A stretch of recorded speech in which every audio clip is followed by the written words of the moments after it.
नमस्कार। आज हम एक बहुत ही दिलचस्प विषय पे बात करने वाले हैं। भारत और नाटो के बीच रक्षा साझेदारी की जो संभावनाएं उभर रही हैं, उन पर एक गहरी नजर डालेंगे। हमारे पास कुछ अच्छे स्रोत हैं जो इस पर रोशनी डाल रहे हैं।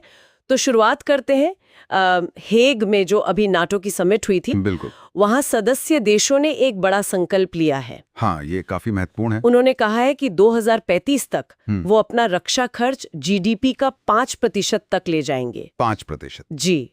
अब देखिए, यूरोप और अमेरिका में सप्लाई चेन की दिक्कतें तो चली रही हैं। तो ये जो फैसला है, ये कुछ नए दरवाजे खोल सकता है ना? बिल्कुल बिल्कुल।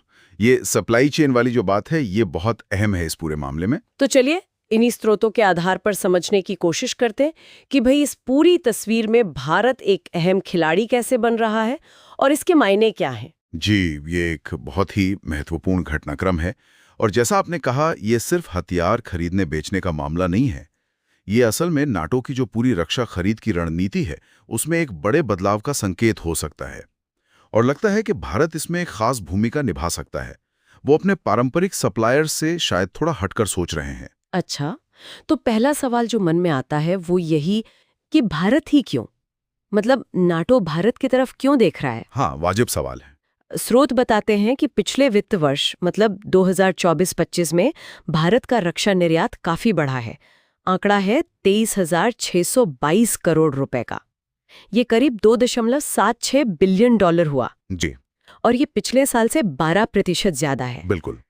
और ये 12% की बढ़ोतरी सिर्फ एक नंबर नहीं है, ये दिखाता है कि दुनिया के रक्षा बाजार में भारत की पहचान बदल रही है। पहले हम मुख्यतः खरीदार थे, अब हम एक भरोसेमंद उत्पादक और सप्लायर के तौर पर देखे जा रहे हैं। हाँ, ये तो है।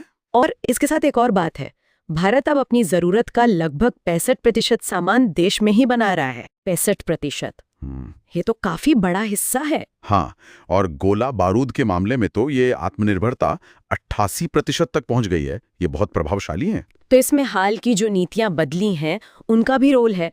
जैसे लाइसेंसिंग वगैरह आसान हुई है। निश्चित रूप से लाइसेंसिंग आसान हुई है, निर्यात के नियम सरल किए गए हैं। इन सब सुधारों से सरकारी और निजी मतलब प्राइवेट सेक्टर दोनों तरफ से निवेश बढ़ा है। माहौल काफी बदला है। अच्छा, स्रोतों में कुछ सफल जॉइंट वेंचर्स का भी जिक्र है। हाँ, वो भी एक महत्वपूर्ण पहलू है। जैसे हैदराबाद में डसॉल्ट और टाटा मिलके राफेल विमान के वो ढांचे बनाएंगे, फ्यूजलाज जिसे कहते हैं। जी, फ्यूजलाज।